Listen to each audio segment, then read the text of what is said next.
Part 1. The Unwanted. The mud of Fort Harrison clung to everything: boots, tents, soles. It was November 1944, and the 92nd Infantry Division had just received its newest intelligence officer, Second Lieutenant Evelyn Carter. She stood in the doorway of the command tent, her uniform pressed despite the journey, her portfolio of reconnaissance maps clutched against her chest. Inside, 6 white officers sat around a scarred wooden table, their conversation dying the moment they noticed her. "You must be lost," Colonel Brennan said, not looking up from his papers. "The nurse's station is 3 tents down." "I'm Lieutenant Carter, sir. Intelligence Corps. Reporting for duty." Her voice was steady, though her heart hammered against her ribs. The silence that followed was thick with disbelief. Captain Morrison, a ruddy-faced man from Georgia, laughed, a short, sharp bark. "This is someone's idea of a joke." Brennan finally looked up, his jaw tight. "I don't know what strings you pulled to get this assignment, but you won't last a week here." "Permission to disagree, sir." Evelyn met his gaze without flinching. "Dismissed, Lieutenant. Report to Lieutenant Walsh for quarters assignment." Brennan turned back to his maps, as if she'd already ceased to exist. Evelyn saluted crisply, to the backs of men who wouldn't acknowledge it, and left. Her quarters turned out to be a tent at the far edge of camp, isolated from the other officers' accommodations.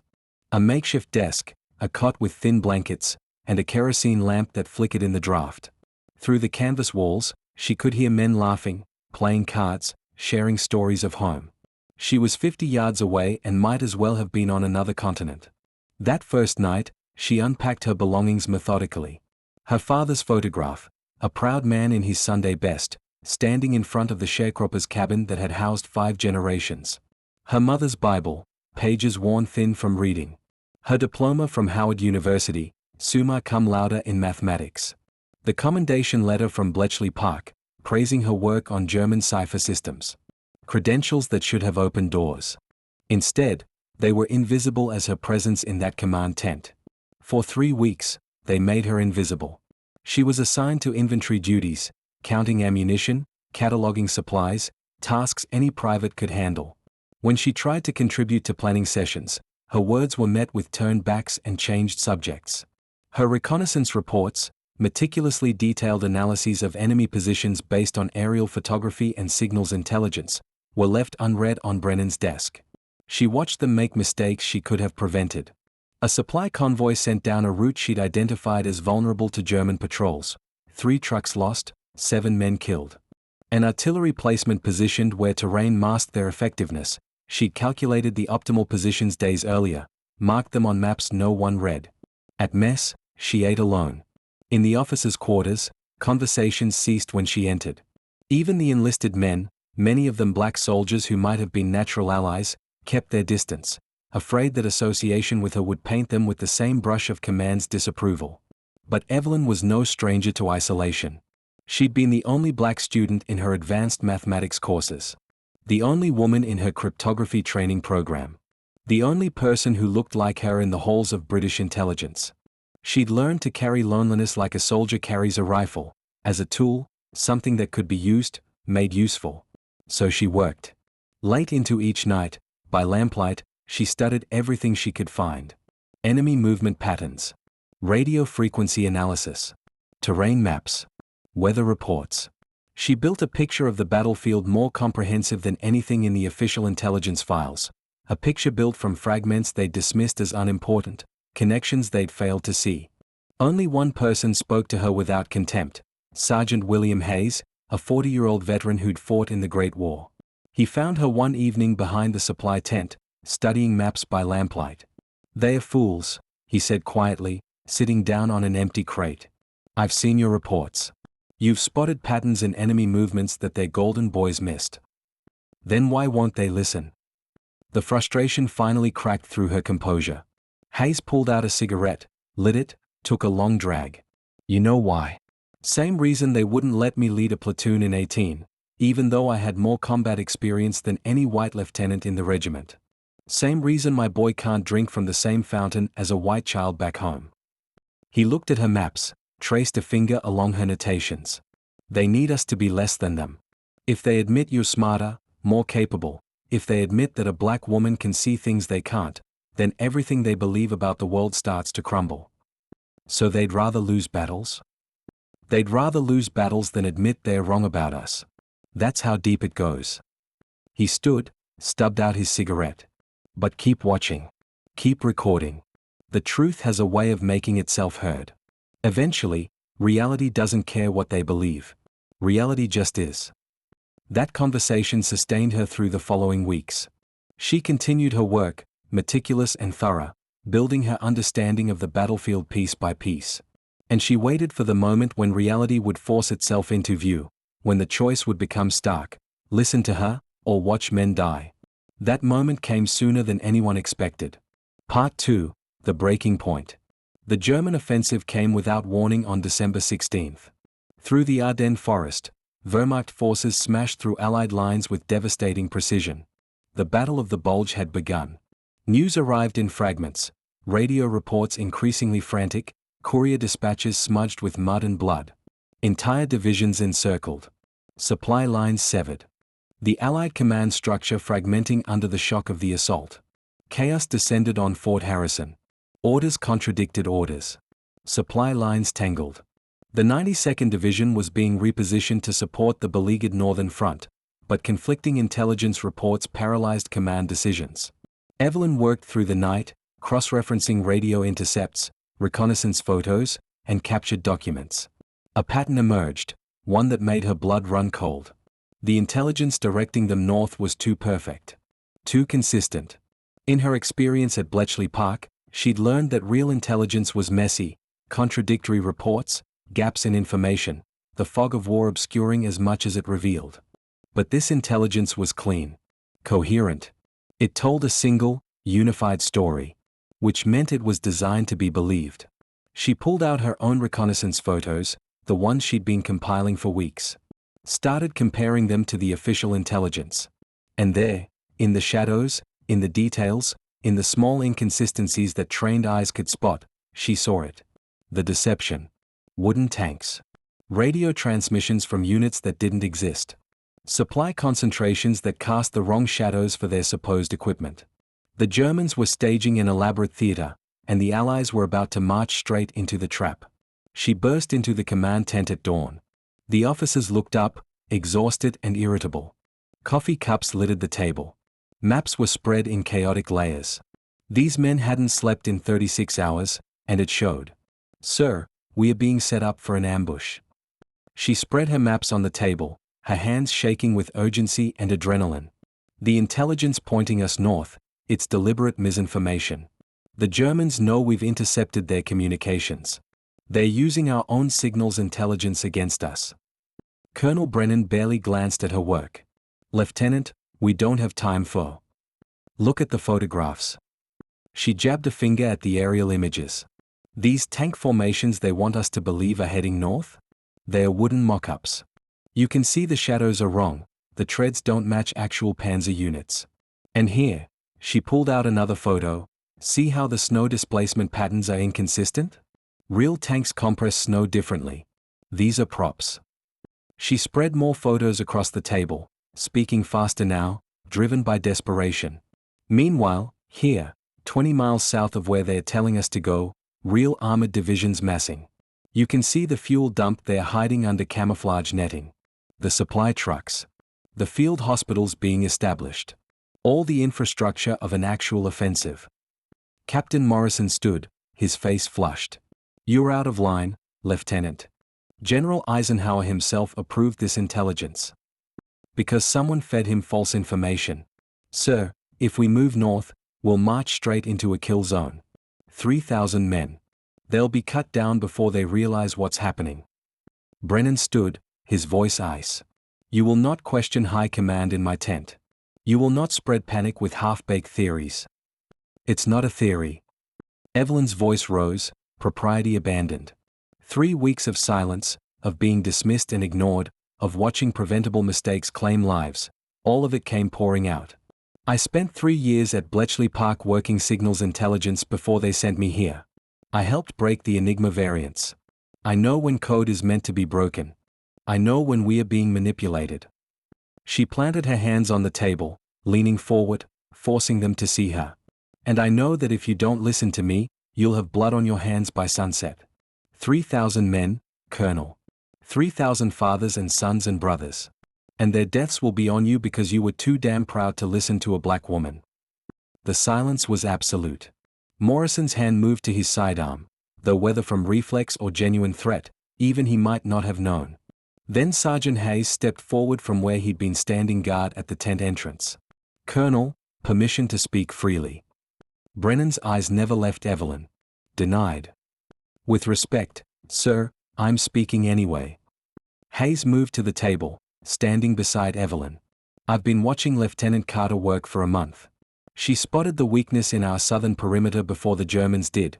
You just never read her report. She predicted the supply route disruptions 3 days before they happened. You had her counting tent stakes instead. She calculated optimal artillery positions that would have saved the men we lost last week. Those calculations are still sitting in your inbox. 2 more soldiers appeared in the tent entrance, Corporals Jackson and Rodriguez, both communications specialists. Jackson spoke up, his voice quiet but firm. Sir, we've been monitoring the radio traffic. Lieutenant Carter's right. The patterns are off. The encryption is too easy to break. We wanted to report it, but... He didn't finish, but everyone knew, but no one would listen to us either. Rodriguez stepped forward, pulled a notebook from his pocket. I've been keeping logs, sir. Cross-referencing the intercepted communications with known German call signs and encryption protocols. The lieutenant's assessment is correct. This intelligence is designed to be intercepted. It's too clean, too convenient. Brennan looked at the maps, really looked at them, for the first time. Minutes passed. Outside, the camp stirred to life, men preparing to march to what Evelyn knew would be their deaths. The weight of command pressed down on the colonel's shoulders, visible in the sag of his spine, the deep lines around his eyes. Finally, he spoke. If I delay this movement and you're wrong, Brennan said slowly, I'll be court-martialed. My career will end. Everything I've worked for, gone. Evelyn met his gaze steadily. If you don't delay it and I'm right, 3,000 men will never go home. Their children will grow up without fathers. Their wives will become widows. Their mothers will get telegrams that destroy them. She paused. Which do you value more, Colonel? Your career, or their lives? The question hung in the air like smoke from artillery fire. Part 3, The Gambit. Brennan made the hardest decision of his military career. He listened. Cancel the northern movement, he said quietly. Morrison opened his mouth to protest, but Brennan cut him off with a gesture. I said cancel it. Get me high command on the radio. Now. But halting the northern movement wasn't enough. Evelyn knew that. The Germans had planned this deception carefully. They expected the Allies to either take the bait or freeze with indecision once the false intelligence was questioned, creating paralysis while they maneuvered freely. We need to turn their trap against them, she said, her mind already racing through possibilities, calculating angles and probabilities. They think we'll either take the bait or freeze. We do neither. Brennan studied her for a long moment. Then, explain. She worked for 18 hours straight, crafting a plan as intricate as a watchmaker's mechanism. The key was making the Germans believe their deception had worked, while using their own tactics of misdirection against them. The command tent became her war room. Maps covered every surface. Radio transcripts piled in organized chaos. She barely ate, sustained by coffee that tasted like motor oil and the knowledge that every decision mattered, every calculation could mean the difference between victory and massacre. The 92nd Division would send a small force north, just enough to look convincing on German reconnaissance. Meanwhile, the main body would move southeast, not to where the German armor was massing, but to a narrow mountain pass the enemy needed to secure for their supply lines. Brenner Pass, she said, tapping the map. It's the only route that can handle their heavy supply convoys. If they are planning a sustained offensive through the southern sector, they need this pass. Without it, they're operating on whatever fuel and ammunition they can carry. With it, they can maintain an offensive for weeks.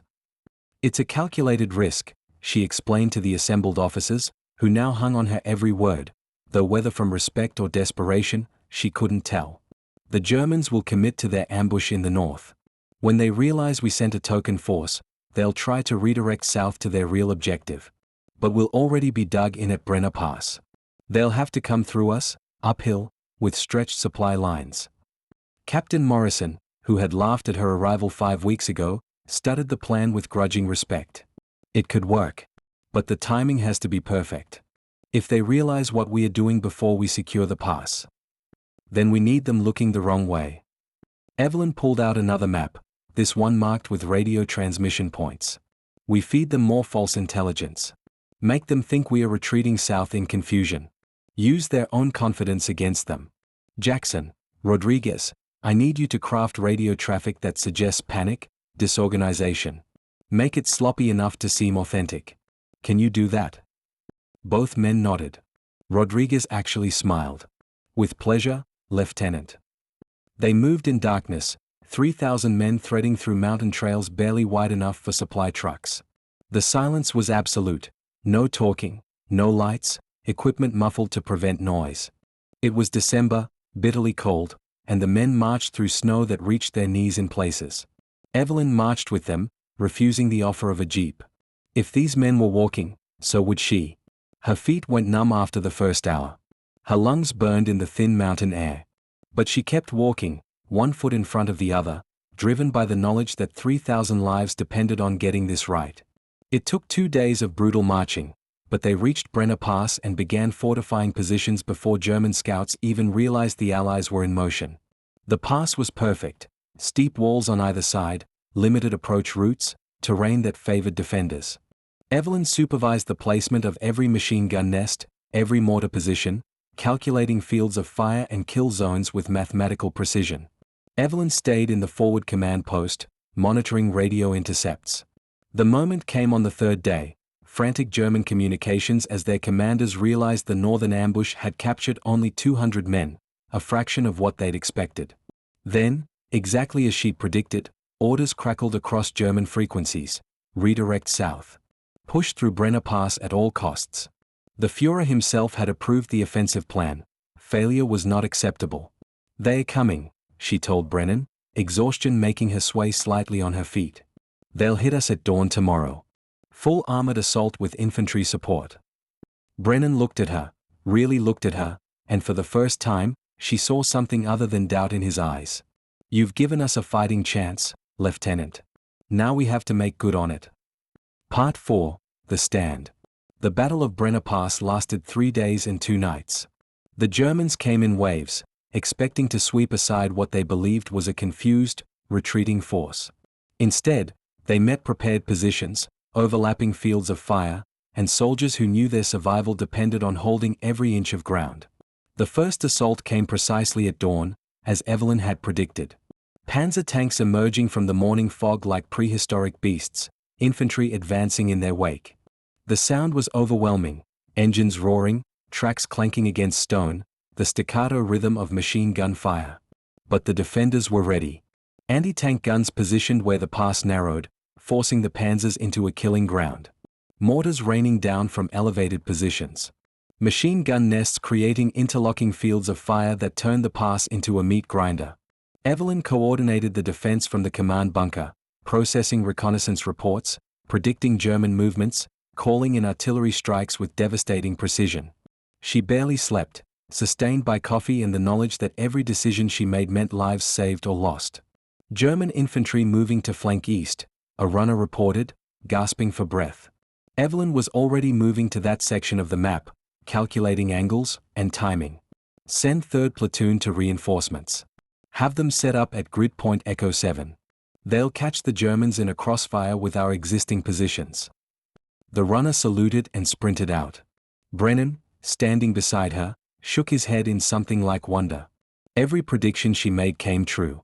Every position she suggested turned into a German defeat. On the second day, a German assault nearly broke through the western flank.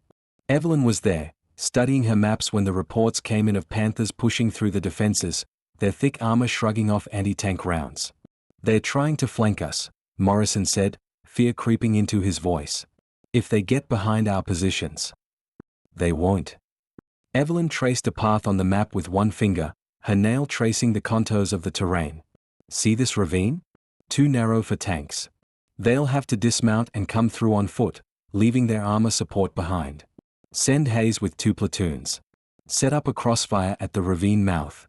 The tanks can't support their infantry there, and the infantry can't advance without getting cut down.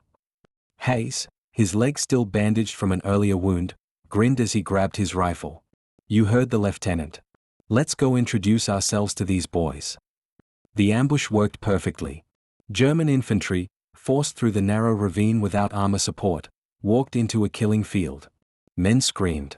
Blood stained the snow. The flank held, but at a terrible cost. Because victories came at a price. The casualty reports mounted throughout the battle. Men she'd eaten beside, whose names she'd learned during the march, appeared on lists that made her chest tighten. Sergeant Hayes took shrapnel to the leg, his second wound of the battle.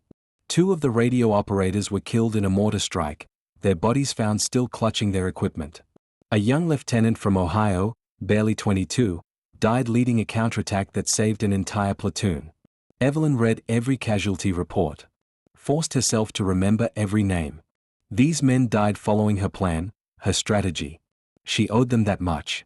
On the 3rd night, as another assault was beaten back, German communications revealed something crucial. They were running out of fuel. Their rapid redeployment south had stretched their supply lines to breaking. One more push, one more day of holding, and they'd have to withdraw. We've got them, Evelyn told Brennan, exhaustion making her sway on her feet. Dark circles shadowed her eyes. Her hands trembled slightly from fatigue and too much coffee. They're about to break. Tomorrow's assault will be their last. Can we hold until then? It wasn't doubt in Brennan's voice, but genuine concern. The division had held for 3 days against overwhelming force, but everyone had limits. We have to, Evelyn said simply. There was no other option. Retreat meant opening the southern sector to German advance. Failure meant everything. The sacrifices, the casualties, the 3 days of hell, would be for nothing. The final assault came at dawn, desperate, ferocious, everything the Wehrmacht had left. For 2 hours, the pass became hell made manifest, fire and smoke and the screams of wounded men. German commanders, knowing this was their last chance, threw everything forward in a final, suicidal push. Evelyn stood in the command bunker, coordinating the defense through sheer force of will. When a shell collapsed part of the bunker's roof, she kept working, blood running from a cut on her forehead. When communications lines were severed, she sent runners, coordinating a defense across a battlefield she could only see through fragmentary reports. Then, just as Evelyn had predicted, the German tanks began pulling back. First one, then another, then all of them, retreating not from defeat in battle, but from the simpler arithmetic of empty fuel tanks and exhausted supply chains. The 92nd Division had held. The German offensive through the southern sector had failed. More importantly, by forcing the enemy to commit resources to Brenner Pass, they prevented reinforcements from reaching the main battle in the north. The entire momentum of the German winter offensive had been disrupted. Evelyn stood outside the command bunker as dawn broke over the mountains, smoke still rising from the battlefield below. Her uniform was torn and blood-stained. Her hands shook with exhaustion. But she was alive. They had won. And she had proven, to them, to herself, that she belonged here. Part 5. The Price of Victory. The official report went up the chain of command. 92nd Infantry Division successfully defended Brenner Pass against sustained enemy assault, preventing German breakthrough in southern sector. Defense coordinated by Colonel James Brennan. Evelyn's name appeared nowhere in the document. She read it in Brennan's office, her face carefully neutral. The colonel couldn't meet her eyes. High command won't accept a report that credits A. He stopped, the words dying in his throat. A black woman, she finished for him. You can say it, sir. Brennan finally looked at her, and she saw something unexpected in his face, shame. I told them it was your plan, your analysis, your coordination. I sent them your reconnaissance reports, your tactical assessments. I explained how you predicted every German movement. He paused, his voice dropping. They said if I wanted the report accepted, I'd rewrite it. They said the men wouldn't accept that their lives were saved by someone like you. And you believed them? There was no anger in her voice, only a tired sort of disappointment. Brennan looked down at the report. I told myself I was being practical. That your career would benefit more from staying in intelligence work than from public recognition that would make you a target. That protecting you from the inevitable backlash was the right thing to do. He met her eyes again. But the truth is, I took the easier path. I let them erase you because fighting them would have cost me too much. The words hung between them like smoke. The men know, Evelyn said quietly. The men who fought. They know who planned the defense. They know who saved their lives. And it was true. In the days after the battle, something had shifted. The soldiers who'd been silent when she walked past now nodded in respect. Some even saluted, not from obligation but from genuine regard. Hayes, hobbling on crutches, made sure every man in his company knew who'd coordinated the defense. Corporal Rodriguez started calling her the professor with something like reverence. Morrison found her one evening, standing alone on the ridge overlooking the pass. The battlefield below was being cleared, bodies recovered, equipment salvaged, the debris of war processed with bureaucratic efficiency. He stood beside her in silence for a long moment. I owe you an apology, he said finally. I owe you more than that, but it's all I can give. I laughed when you arrived. Dismissed everything you said. I almost got 3,000 men killed because I couldn't see past your skin and your gender to recognize your competence. Evelyn didn't respond immediately. She looked out over the mountains, at the scars the battle had left on the landscape, shell craters, burnt-out vehicles, the crosses marking temporary graves. My father was a sharecropper in Mississippi, she said. Never learned to read. Worked land that would never be his, under conditions barely removed from slavery. He used to tell me that the hardest prison is the one built in people's minds, the bars made of you can't, and you shouldn't, and you're not good enough. She turned to face Morrison. You almost killed 3,000 men because you couldn't see past those bars. Morrison flinched. I know. The question is whether you'll build those bars again. Whether you'll trap the next person who doesn't look like you think a soldier should look. Whether you learned anything, or whether this was just a temporary inconvenience to your worldview. He was quiet for a long time, watching the sun set over mountains that had witnessed so much death. Then, no, I won't. I can't promise to be perfect. I can't promise I won't make mistakes. But I can promise I'll try to see people, really see them, before I judge what they're capable of. That's all anyone can ask, Evelyn said softly. 3 weeks later, new orders arrived. The 92nd Division was being reassigned to the Italian front. Evelyn was promoted to first lieutenant and formally named Chief Intelligence Officer, a position she'd effectively held since Brenner Pass, now made official. She would serve for the remainder of the war, her analyses and strategies saving countless lives, opening routes for Allied advances, and turning the tide of battles across Europe. Her name would still be omitted from official reports, her contributions attributed to others, but the men she served with would know. And they would remember. After the war, she would return to America and face new battles, for civil rights, for recognition, for the simple dignity of being seen as a full human being with talents and capabilities equal to any man's. The battles would be longer and harder than anything she faced in Europe. The victories would be slower and more painful. But she would fight them with the same intelligence, the same determination, the same refusal to accept that the bars other people built could define what she was capable of achieving. But on that cold January morning in 1945, as she packed her gear for the move south, Sergeant Hayes found her one last time. Lieutenant, he said, extending his hand. It's been an honor. She shook it firmly. The honor was mine, Sergeant. They didn't put your name in the report, he said. But we know. Every man who walked out of that pass alive knows who saved them. And we're going to make sure the story gets told. Maybe not today. Maybe not for years.